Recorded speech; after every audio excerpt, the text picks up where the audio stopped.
good morning and welcome back to the GDFL Netball Show. As you can see here, we've got Mr. Bird, the man, the winner from today, and I'm sure happy grins all around. Birdie.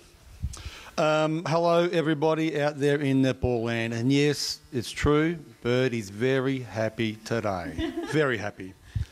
It's quite sad. I feel bad that we have to interview you when you're on the show all the time anyway, blowing your own horn. So obviously now it's a bit of a testament of your team's strength.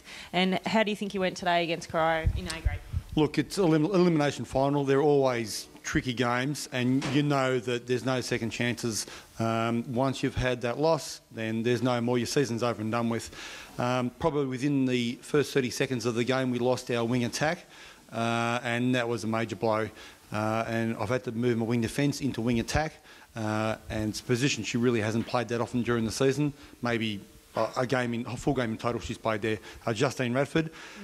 So Peter Kenny was off. Justine Radford went into wing attack, and then Ellie Roth came off the bench and went into wing defence. So Justine Radford then had a match-up against Sonia Harris, who we know from past with Thompson is a very, very strong player who has gone across to Corio this year. So how do you think that Sonia went against Justine, both being very, very physical players? Yeah, look, I think probably, Sonia's, plays up in Melbourne. She plays championship in Melbourne, and she is a very good player. You can't say that she's not. Justine probably a little bit out of her depth playing in wing attack. It just meant that the defenders had to take control of the centre court and bring the ball down to our goaling third. And that's pretty much what happened. We just kept possession. We played a short game because what Sonia is really good at is floating around there in the back line. And when she sees the opportunity, she comes forward and makes an interception. So one of the things I told the girls, keep it short. Yep. Keep it short and don't give Sonia a chance to try and pick off any passes. I think in the 60 minutes she did. She maybe picked off 2 or 3, but compared to her maybe dozen that she normally would, we were just wary of her. And Justine stayed back. She stayed with Justine, and the defenders brought the ball down. So very wary that Sonia is one of the strengths and depths of the Corio side there. So it was good to be able to keep control of her there as well. And it was a bit blowy today in the weather. Do you think that had a bit of a difference with your shooters? They shot absolutely beautiful, and both being under 17 players. I thought their game today definitely was one of your highest strengths today. Yeah, look, sure. Like I said, both very young. Shay Rowbottom just turned 16 a few weeks ago. Melissa Bragg's still 15. She doesn't turn 16 till December. But look, both girls played, great game. I think that the crowd, when they were up near the crowd there, the crowd got into their minds a little bit, which, the Corio crew normally do. And they just had to, get their minds back on the game and concentrating. And they know that, the way we set up our system in the circle, we're not shooting any more than a couple of feet out from the ring. And so if we can do that, then we're pretty right. True birdie style, that shooting. I think Balpo still had it a while ago, and now they've got you at East. So yes, very true. Yes, we've got to pass it on. Don't think can't just keep it to Balpo. Still got to share it around a little bit.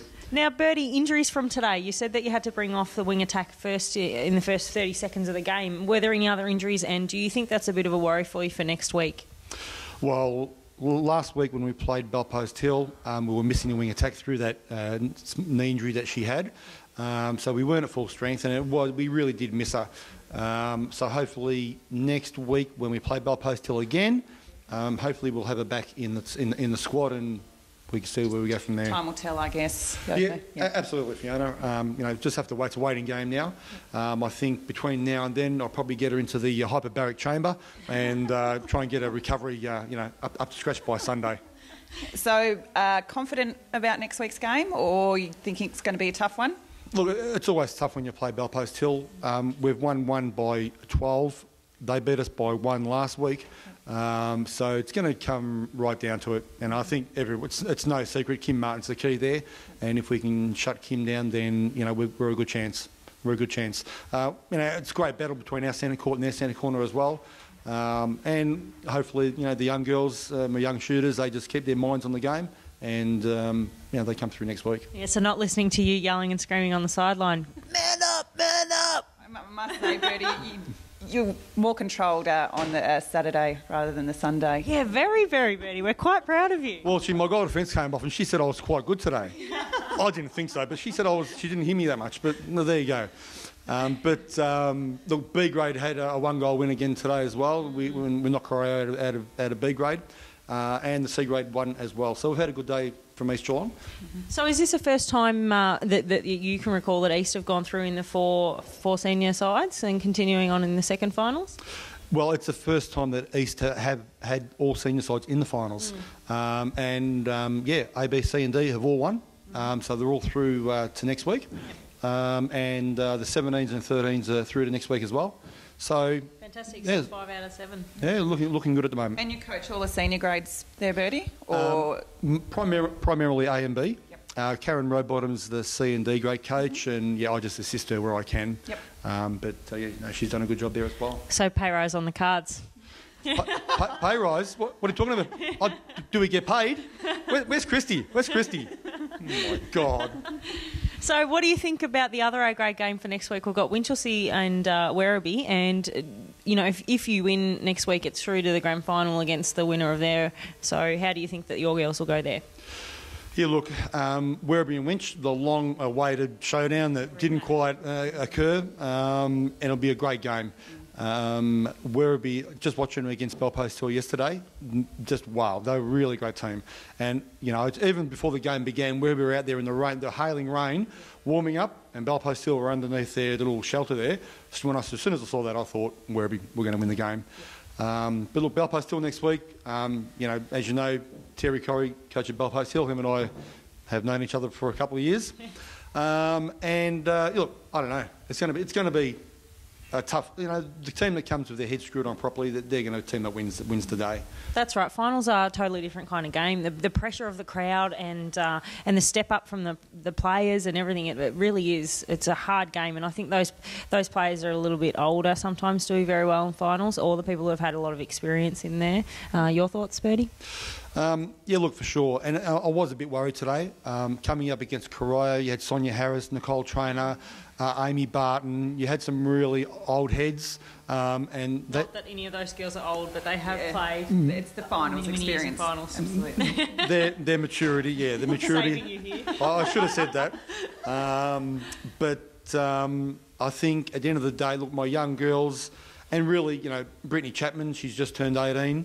Two young girls in goals. We're still a reasonably young team. And just, the girls just didn't give up. They didn't give up. Then there was a few mistakes made during the course of the game, which there's going to be. You just can't, just give up. You just got to keep sticking at it. And the team that has the most turnovers during the course of the day, they're the team that's going to lose the game at the end of the day. So... Now, one of the things I did notice today was that your goal shooter that you had in today plays in goal defence in the under-17 side. So is that something that you're usually making your girls do, or to take them up both ends of the court, or experience-wise? Well, before Melissa Bragg, that's Melissa Bragg you're talking about, but before she came over to East this year, she had been selected in the Werribee B grade side as a defender. Right.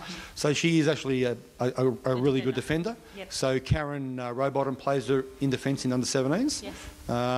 But once I saw her play with Werribee last year in the D grade finals and her shooting, I thought to myself straight away, man, she should be playing in a higher grade. Unfortunately, Werribee didn't have anything for her, any shooting positions available for her. And just today, she's actually shot more than 500 goals for the season today. Oh, congratulations. So she's done a really great effort. Yep. But it's just another little thing up my sleeve. If I need her in defence, I can swing her into defence as well. She's definitely very, very strong down there. I did umpire the under-17s yesterday, and she, truly brilliant player out there on the court. Should be very proud of her, Bertie. Yeah, I am. And she's come in leaps and bounds. Yep. And if before the season you'd said that she'd shoot 500 goals, no one would have believed it, especially no one from Werribee. But she, and it's pressure, and during the quarter time breaks this end and half time, her and Shay Rowbottom, you can see the pressure building up there, but they stuck at it. They stuck at it, and that's what you've got to do. They just play beautifully together, though. They play off each other. They know each other's game. Definitely. So I think these young girls that we're talking about here are definitely something to watch out in the future, and we'll see them playing in finals more often.